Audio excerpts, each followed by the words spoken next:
Baiklah, saya akan menjelaskan mengenai kasus dari common cause of goiter.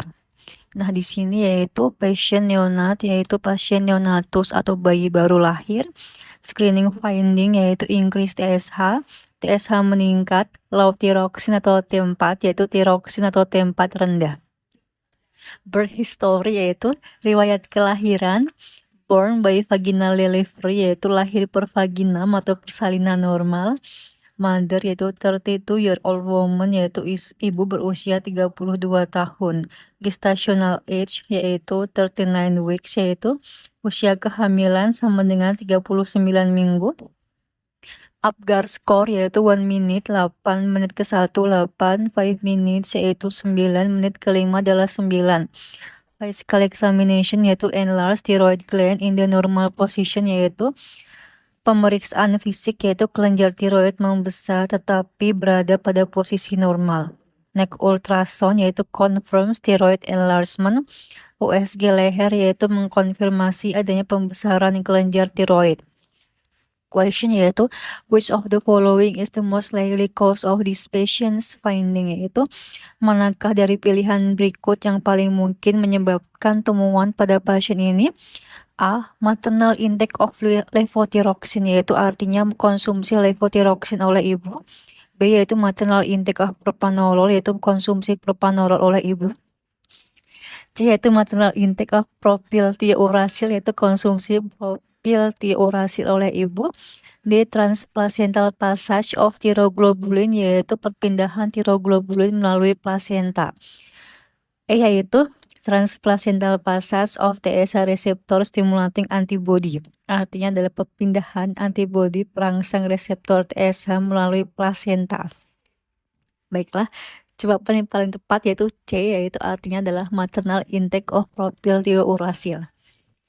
Nah, penjelasan kasus yaitu di sini inti konsep yaitu bayi ini mengalami congenital goiter plus hipotiroidisme, artinya goiter sama dengan kelenjar tiroid membesar, hipotiroidisme sama dengan hormon tiroid rendah. Pada soal yaitu TSH meningkat, T4 rendah, tiroid membesar di posisi normal, ini menunjukkan bahwa tiroid bayi kurang menghasilkan hormon lalu tubuh menaikkan TSH untuk memaksa tiroid bekerja. Alur paling mudah yaitu 1. Normalnya tiroid membuat hormon T4 dan juga T3. Hormon ini penting untuk metabolisme, pertumbuhan dan juga perkembangan otak bayi. 2. Pada bayi ini yaitu T4 rendah, tubuh bayi merasa hormon tiroid kurang, maka otak atau pituitari menaikkan TSH. TSH berfungsi merangsang tiroid. Kalau TSH tinggi terus, tiroid dirangsang terus-menerus. Akibatnya tiroid membesar sama dengan goiter. Nah, 3 yaitu kenapa T4 bayi rendah? Penyebab paling mungkin adalah obat antitiroid dari ibu yaitu propylthiouracil atau PTU. PTU bisa melewati plasenta dan juga masuk ke tubuh janin. Di janin atau bayi, PTU menghambat produksi hormon tiroid. Akibatnya, PTU dari ibu, T4 bayi turun, TSH bayi naik dan juga menyebabkan tiroid membesar. Cara kerja PTU yaitu PTU menghambat enzim tiroid peroksidase. Enzim ini dibutuhkan untuk membuat hormon tiroid. Kalau tiroid peroksidase dihambat, iodium tidak bisa diproses dengan baik. Pembentukan T3 dan juga T4 menurun, hormon tiroid bayi turun. PTU juga menghambat perubahan T4 menjadi T3, padahal T3 adalah bentuk hormon tiroid yang lebih aktif.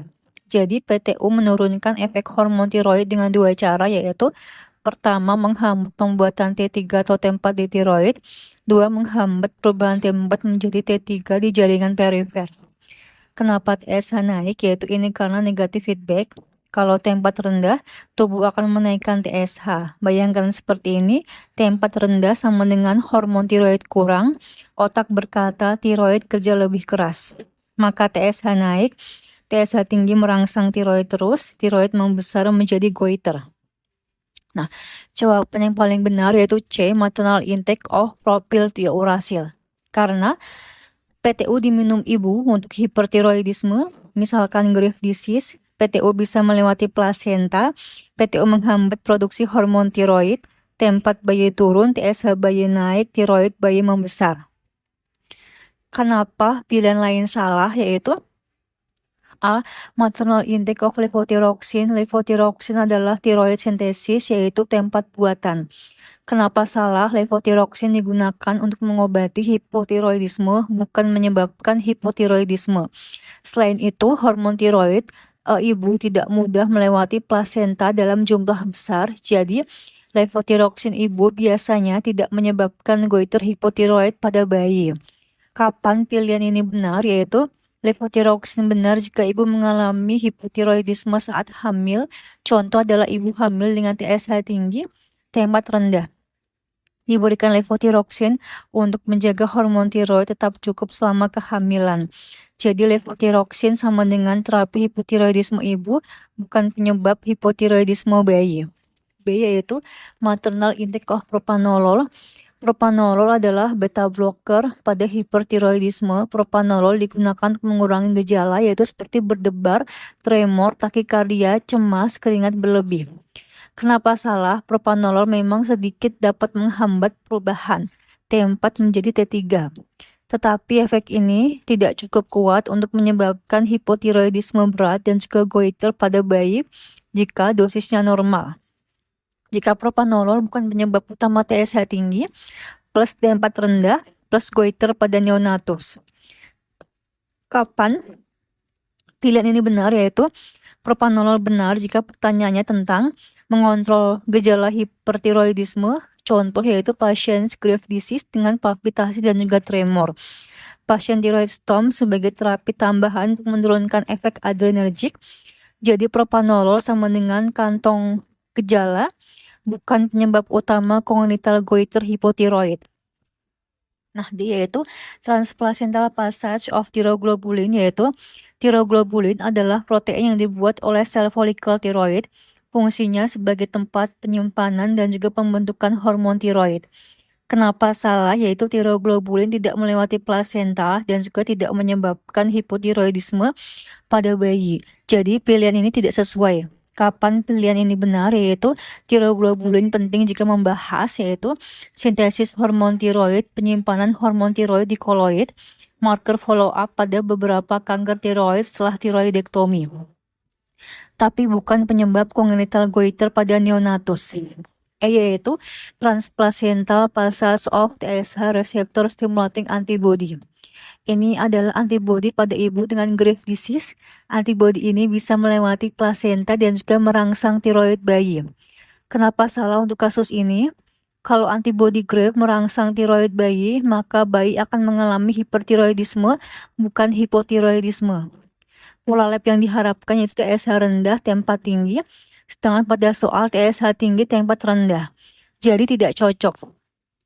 Kapan pilihan ini benar? Yaitu pilihan ini benar jika bayi mengalami neonatal Graves' disease atau hipertiroidisme neonatal.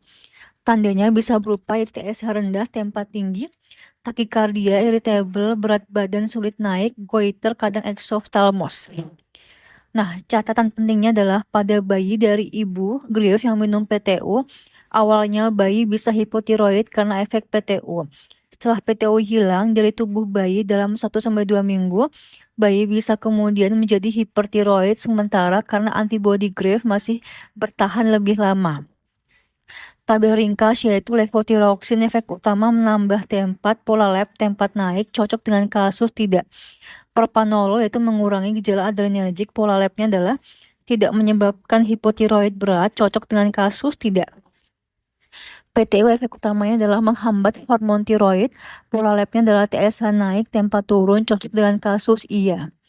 Thyroglobulin yaitu efeknya itu adalah protein yang membentuk hormon tiroid, pola labnya adalah tidak lewat plasenta, cocok dengan kasus tidak. Antibody Graves yaitu efeknya merangsang reseptor TSH, pola labnya adalah TSH turun, T4 naik. Hafalan super simpel adalah kalau bayi baru lahir punya goiter plus TSH tinggi plus T4 rendah, kita pikirkan hipotiroidisme karena obat anti-tiroid ibu. Obatnya adalah PTU atau metimezol, alurnya adalah PTU lewat plasenta, tiroid bayi ditekan, T4 turun dan juga TSH naik sehingga terjadi goiter. Kesimpulan satu kalimat yaitu bayi ini mengalami congenital goiter akibat PTU dari ibu yang melewati plasenta, menghambat produksi tempat bayi menyebabkan TSH naik lalu tiroid membesar.